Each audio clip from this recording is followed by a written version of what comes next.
महापुरुषों की वाणियों को जान लेना बहुत आसान हो गया है। पर हमारे स्वामी जी महाराज कहा करते थे, वो धारा जो आपके जीवन में, आपके आचरण में उतर जाए, उसके साथ हमारा आत्मसात हो जाए, वो सत्संग की धारा है। तो आज हम ऐसे ही कुछ बातों का संकल्प अपने जीवन में ले सकें इस शुभ घड़ी में, इसलिए आज हम यहाँ मौजूद हैं। हमारे जीवन का, इस मनुष्य जीवन की बड़ी महिमा संतों महापुरुषों के सानिध्य में कही गई है। अभी चौहान साहब एक शब्द पढ़ रहे थे, तेरी महिमा को शब्दों में सुनाया जा नहीं सकता, तेरे उपकार का बदला चुकाया जा नहीं सकता।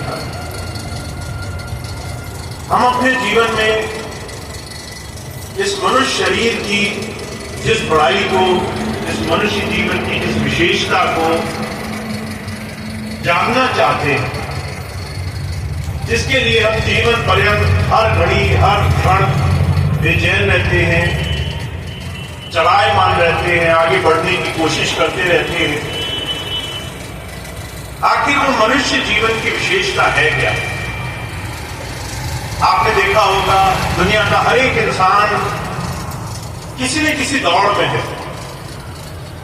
अगर हमारे जीवन का लक्ष्य हमें मिल गया होता तो हमें जहां हम बैठे हैं वहीं सुख रहता है। हमें न कहीं आगे जाना होता, न कहीं पहुंचना होता। जहां हम हैं, जिस जगह पहुंच चुके हैं, वहीं हम सुखी रह लेते हैं। पर जब भी आप किसी से पूछोगे, आपको पता चलेगा कि हर एक इंसान किसी दौड़ में है, कहीं पहुंचना चाहता है। उसके जीवन में वो कहीं न कहीं किसी न किसी रास्ते से कुछ और पाने की चाह में लगा हुआ है। अभी थोड़ी देर पहले एक बहन भी मुझसे कह रही थी कि भैया जी इतना समय हो गया, ना जाने क्यों फिर भी मन में ये रहता है दूसरे के पास जो है वो मुझे मिल जाता है, दूसरे के पास मुझसे ज्यादा है। ये दौड़ कि मैं जहां हूं और आप जहां हो, इसके बीच का फासला मिट जाए। महाराज जी कहा करते थे, इसको अगर आप गंभीरता से समझें तो इंसान की जरूरत है। हर एक मनुष्य खोजी है, एक सनातन सत्य को खोज रहा है, जीवन में कुछ पाना चाहता है जिससे जीवन में ठहराव हो जाए। पर हमारे जीवन में बहुत कम क्षण ऐसे होते हैं जब हम अपने जीवन में किसी सही रास्ते को समझ पाए। मुझे बड़ी अच्छी तरह से याद है, एक बार एक भाई स्वामी जी के पास गया, जाकर कहने लगा, स्वामी जी मुझे बड़ी परेशानी है, तकलीफ है, आप कुछ दया करें। स्वामी जी ने उसे कहा, नाम ले लो। तो कहने लगा, नाम लेना तो ठीक बात है, पर आप दया कर दो। 2 दिन बाद उसने ये बात दोहराई। स्वामी जी कहने लगे, तुम चमत्कार की उम्मीद लेकर आए हो, तुम चाहते हो फटाफट तुम्हारे काम बन जाए, लेना देना यही निपट जाए, नाम कौन ले, भजन कौन करे, ध्यान कौन करे, इस झगड़े में कौन पड़े, फायदा हो जाए, फटाफट काम बने, हम आगे बढ़े।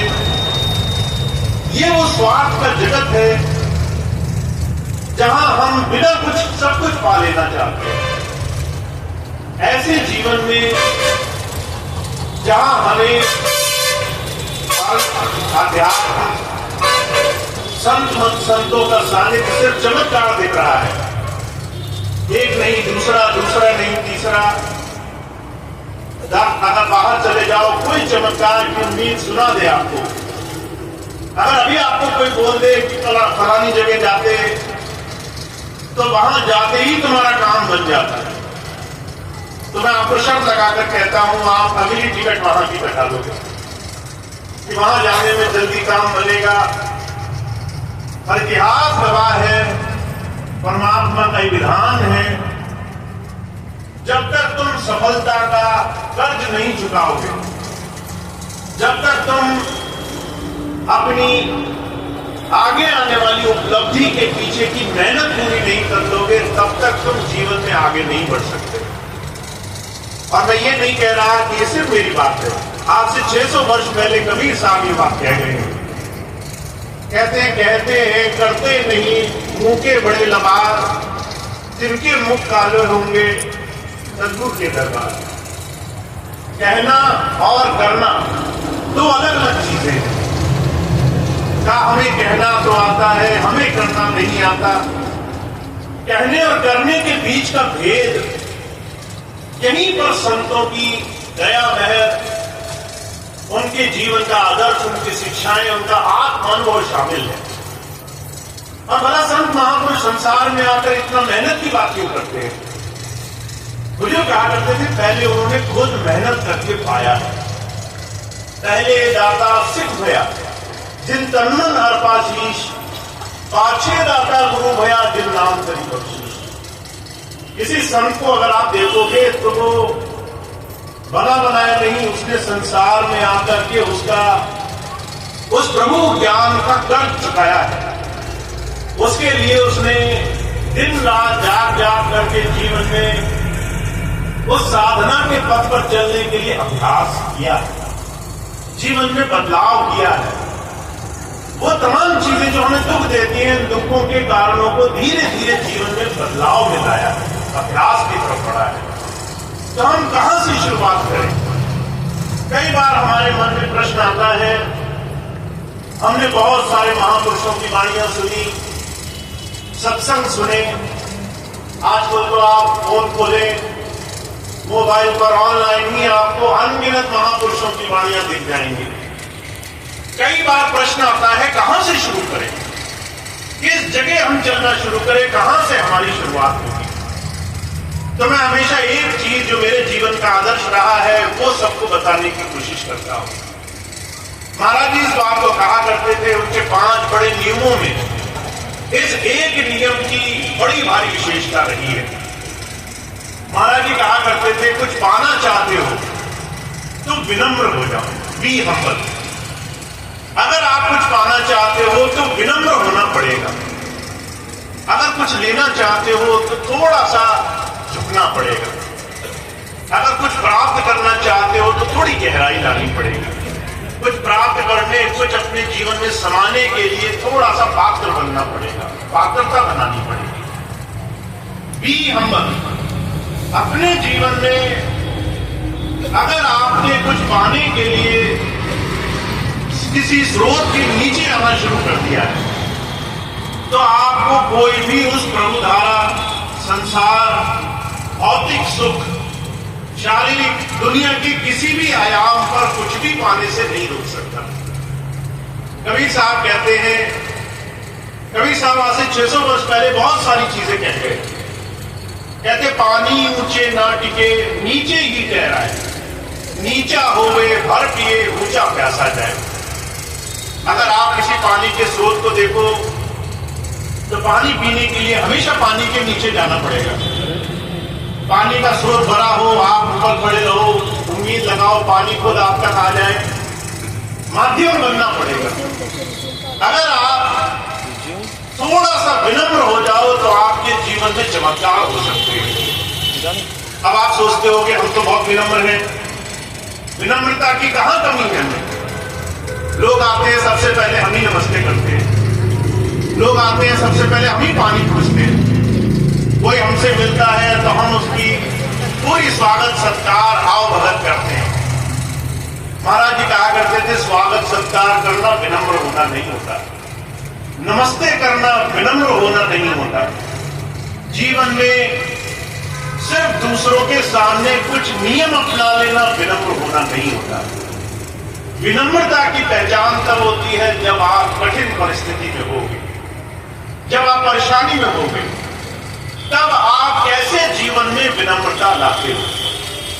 मैं 2-3 उदाहरण आपको देता हूं, आप अपने जीवन से समझना उसे।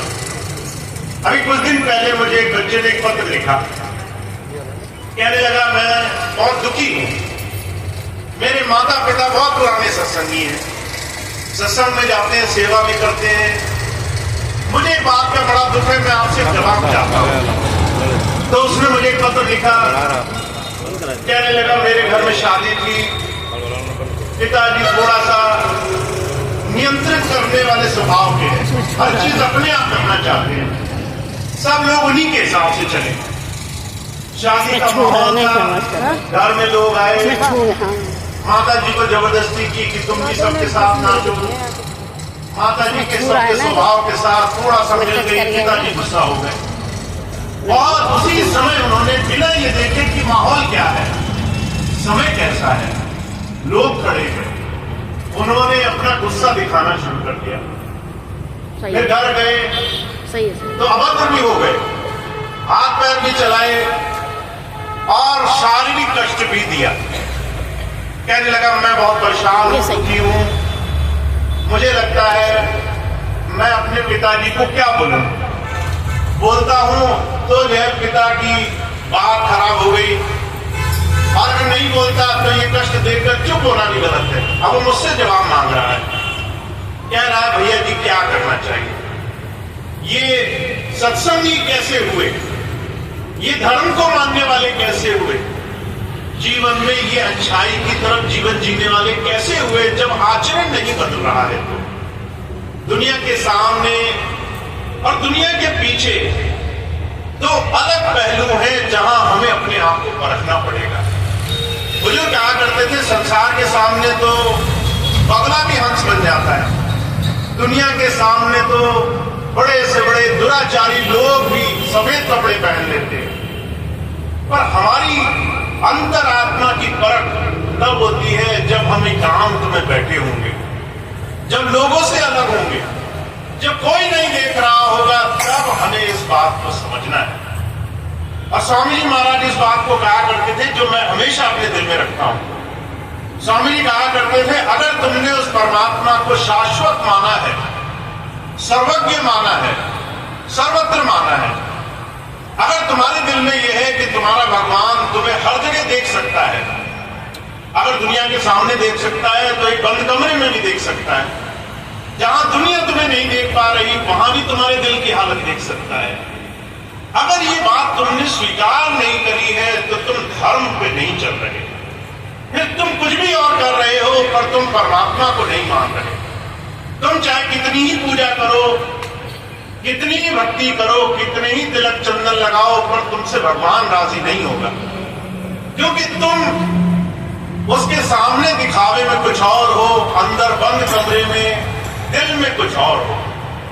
जहां ये भेद रहेगा, जहां हमारे अंदर उस परमात्मा को शाश्वत मानने का भाव नहीं आएगा, वहां विकार नहीं जाएंगे, बुराइयां नहीं जाएंगे, जीवन में हम अपनी बुराइयां निकालेंगे नहीं। तो जो कहा करते थे धर्म आचरण से शुरू होता है। जब आपको कोई बात अच्छी लगे और आप अपने जीवन में उसे लाने का प्रयास करें, जब आप अपने विकारों को चुन चुन निकालने का प्रयास करें, जब आप अपनी गंदगी को दूर करने के लिए डट करके खड़े हो जाएं, जब आप कहें कि ये विकार है और इसे छोड़ने के लिए मैं कुछ भी करने को राजी हूं, वहां धर्म की शुरुआत होती है। और जब हम ऐसे जीवन में किसी संतों का सानिध्य पा लें तो सबसे सुंदर और सबसे जरूरी अंग यह है कि इसकी शुरुआत अपने जीवन में अपने सुधार से करना हम प्रारंभ कर दें। एक बार महाराज जी से पूछा गया, बुजुर्ग कृपाल सिंह जी महाराज से, कि अलग अलग महात्मा है, सबका अलग अलग एजेंडा है, अलग अलग सबका मिशन है। कोई आता है समाज सुधार के लिए, कोई आता है परमात्मा का नाम दिलाने के लिए, आपका क्या मिशन है? महाराज जी कहने लगे मैन मेकिंग का मिशन है, मानव निर्माण करना चाहता हूं, मनुष्य बनाऊंगा मैं। तो सामने वाला पत्रकार था, उसे बड़ा आश्चर्य हुआ, मनुष्य बनाए जाते हैं क्या? मनुष्य तो पैदा होते हैं, बने बनाया जाते हैं, मनुष्य को कौन बनाता होगा? तो महाराज जी कहने लगे शरीर का धारण कर लेना आचरण और स्वभाव का बनना नहीं है। तुम मनुष्य में रहते हुए भी जानवर रह सकते हो, और कोई जानवर रहता हुआ भी मनुष्य से ऊपर की अपनी स्वभाव, अपनी प्रवृत्ति से लोगों को अपने साथ जोड़ सकता है। ये प्रवृत्ति, ये हमारा अंतःकरण, ये हमारा हृदय दिखाएगा हम मनुष्य बने हैं कि नहीं बने हैं। अगर आपके अंदर क्रोध नहीं गया, अगर आपके अंदर ईर्ष्या द्वेष नहीं गया, अगर लालच आपके अंदर का नहीं मरा, अगर आपके अंदर निंदा नहीं मरी, तो आप चाह करके भी जीवन में प्रभु नाम नहीं कमा सकते। इस बात को दुनिया के हर एक महापुरुष ने कहा है। क्या दिल का हुजरा साफ कर जाना के आने के लिए, ध्यान गैरों का हटा उसको बिठाने के लिए।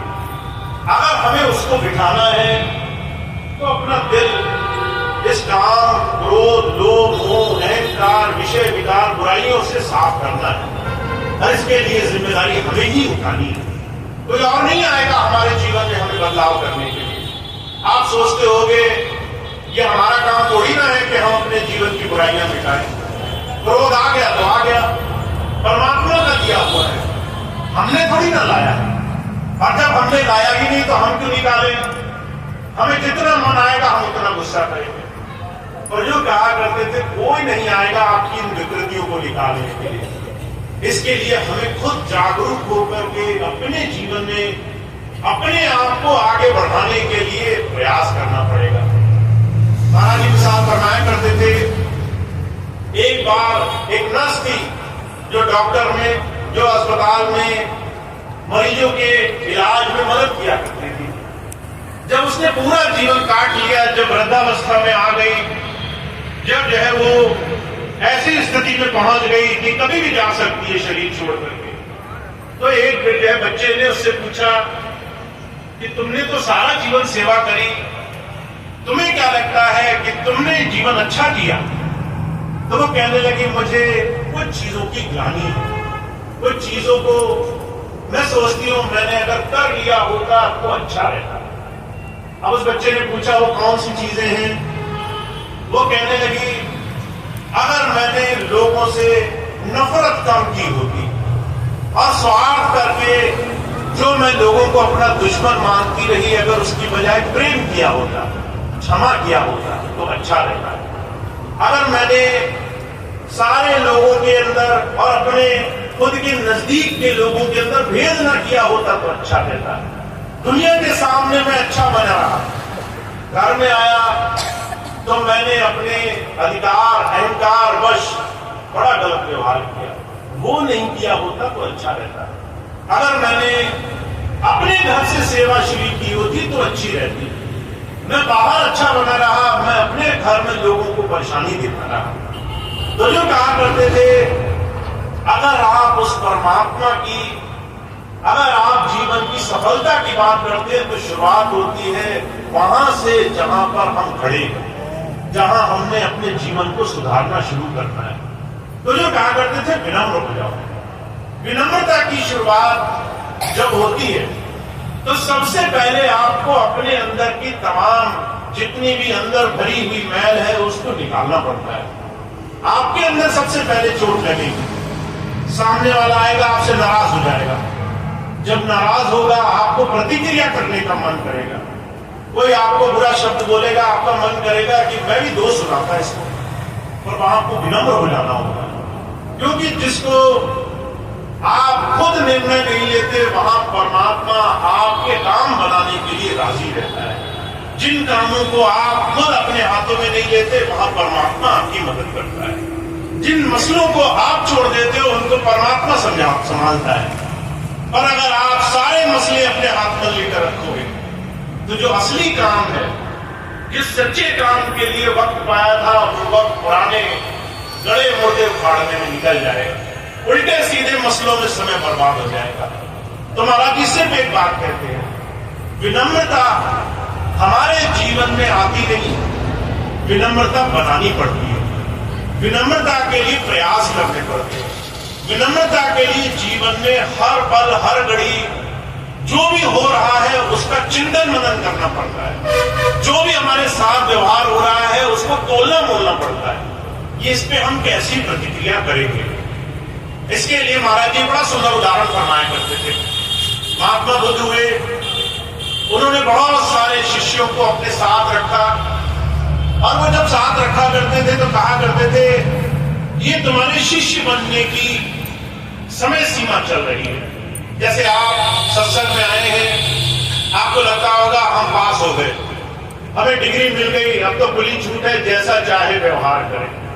पर मैं कहता हूं अभी आप क्लासरूम में ही बैठे हैं, अभी आप सीख रहे हैं।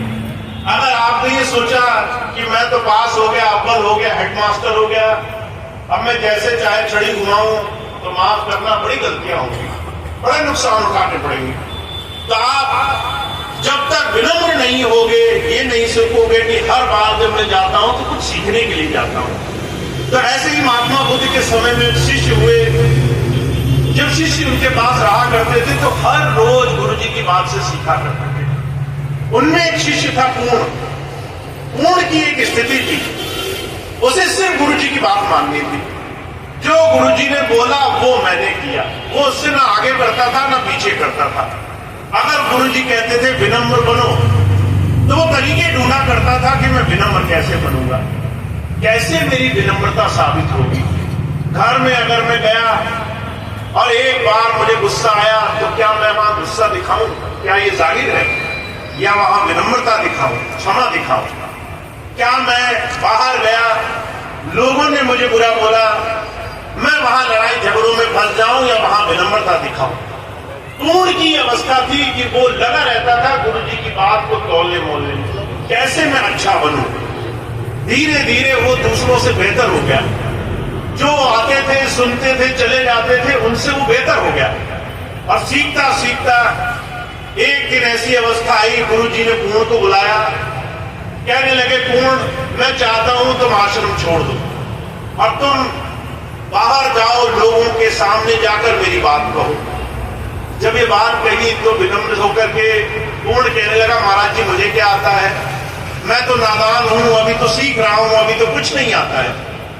तो गुरु जी कहने लगे कि अगर मैं तुम्हें सत्संग करने भेजूं तो क्या तुम सत्संग नहीं करोगे? तो पूर्ण कहने लगा, महाराज सत्संग तो मैं करूंगा, पर मेरी बात सुनेगा कौन?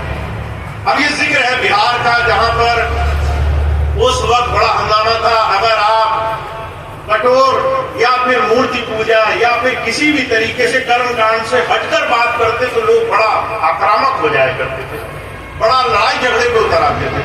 तो पूर्ण कहने लगा, महाराज मैं बाहर गया, सत्संग किया तो लोग तो मुझे बहुत नाराज होंगे, बहुत गालियां देंगे, बड़ा उल्टा सीधा बोलेंगे। तो बुद्ध ने उनसे 3 चीजें पूछी हैं। अब ये बात आप अपने जो भाई सत्संग ले चुके हैं, नाम ले चुके हैं, थोड़ा अपने ऊपर देखना। बुद्ध ने 3 चीजें पूछी, कहने लगे ऐसा करो, मेरे कहे से जाकर के वहां सत्संग करो, और फर्ज करो जब तुम सत्संग करने गए तुमने गुरु जी की बात बोली, थोड़ा कर्म कांड का विरोध किया, थोड़ा सा लोगों को सच बताने की कोशिश करी। अब जैसा मैंने आज भी देखा, बहुत से लोग क्या करते हैं, स्वामी जी के पैर छूते थे, बात अलग है, अब स्वामी जी की पैर तस्वीर के भी पैर छूने लगे। उन्हें लगता है स्वामी जी की तस्वीर के पैर छूना और स्वामी जी के पैर छूना एक समान है, और एक चेतन था, एक जड़ है, एक वस्तु है जिसको हम गुरु मान रहे हैं, अंदर तो नहीं देख रहे, पर हम उसको एक दर्जा दे रहे हैं। और उसका नुकसान क्या है? भजन सिमरन में बड़ा नुकसान हो जाएगा। आप सोचते हो स्वामी जी की तस्वीर कैसे हाथ लगाए, वहां पैसे चढ़ाए, तो उससे आपको लाभ मिलेगा, उल्टा नुकसान हो जाएगा, भजन सिमरन नहीं बनेगा। बाबा सावन सिंह जी महाराज की बात है। बाबा सावन सिंह जी महाराज के पास एक बूढ़ी माँ और कहने लगी, महाराज जी पहले बहुत भजन बनता था, अब बनना बंद हो गया। तो महाराज जी कहने लगे तुमने कुछ गलती की होगी। अब ये बात सुनी तो माता कहने लगी मैंने तो कोई गलती नहीं की। तो ये बात कह करके महाराज जी ने एक एक सारी चीजें पूछी। कहने लगे पिछले सत्संग के बाद तुमने क्या क्या किया? तो वो कहने लगी मैं तो रोज की तरह घर में जीती थी। एक दिन घर वाले कहने लगे हरिद्वार चलो, मैं हरिद्वार चली गई। बाबा जी कहने लगे कोई नुकसान नहीं है। फिर क्या किया? कहने लगे लोगों ने कहा कि गंगा स्नान कर लो, मैंने गंगा स्नान कर लिया। बाबा जी कहने लगे इसमें भी कोई बुराई नहीं है। फिर कहने लगे कि लोगों ने कहा गंगा माता है, हाथ जोड़ लो, मैंने हाथ जोड़ लिए। बाबा जी कहने लगे इसमें भी कोई नुकसान नहीं। फिर कहने लगे लोगों ने कहा गंगा माता है, इसमें सेवा चढ़ा दो। मैंने जेब से पैसे निकाले और सेवा चढ़ा दी। बाबा जी कहने लगे यहां गड़बड़ हो गई। तुमने जिसे उस इष्ट को मान करके पैसे चढ़ाए वो भाव तक ही इष्ट था। जैसे ही तुमने उसको सच मान करके पैसे चढ़ाए वहां वो जड़ हो गया और वहां तुम्हारी भक्ति साधना चेतन से हट करके जड़ में चली गई। तो बहुत से लोग क्या करते हैं, स्वामी जी की तस्वीर पे पैर मान करके उसको छूने लग जाते हैं। भाई अंदर भक्ति करनी है, नहीं तो काम बड़ा खराब होगा। तो बुद्ध यही बात समझा रहे हैं।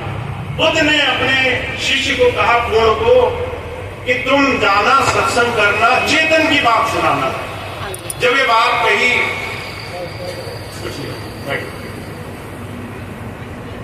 तो ये बात जब कही तो जो है बुद्ध कहने लगा महाराज मैं जाऊंगा तो लोग बड़ा नाराज होंगे, लोग कहेंगे तुम कर्म कांड छुड़ा रहे हो। तो बुद्ध ने कहा मैं 3 सवाल पूछता हूं।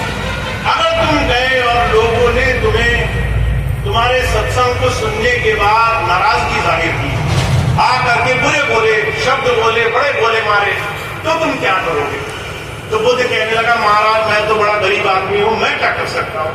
मैं तो मनी मन शुक्र मनाऊंगा, धन्यवाद करूंगा आपका। अच्छा हुआ ये लोग गालियां निकाल रहे हैं, कम से कम गाली ही निकाल रहे हैं। अगर ये पीटने लग जाते मुझे तो कितना बुरा होता। जब ये बात कही तो महात्मा बुद्ध बहुत खुश हो गए। कहने लगे विनम्रता का भाव आ गया, लड़ने नहीं गया। जिसने जो है दूसरे को क्षमा करके अपने गुरु से प्रार्थना कर ली उससे अच्छा क्या है। दूसरा सवाल पूछा बुद्ध ने।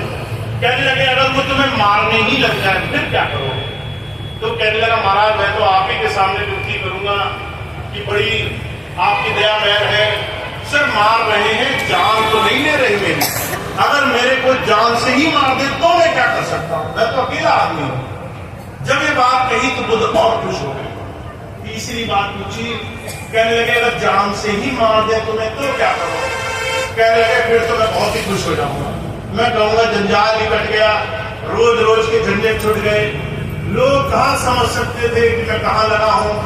आज आपकी कृपा हुई, एक ही बार में निपटारा हो गया। जब ये बात कही तो बुद्ध कहने लगे तुमने वो समझ लिया जो लोग आज तक नहीं समझ पा रहे। विनम्रता का कि तुम्हें संसार में जाकर अगर खुद दुनिया के फैसले करते हैं तो तुम्हें संसार में दुख के अलावा कुछ मिलेगा नहीं। और चारों तरफ जो लोग तुम्हें दे सकते हैं वो तुम ले नहीं पाओगे अकड़ के कारण।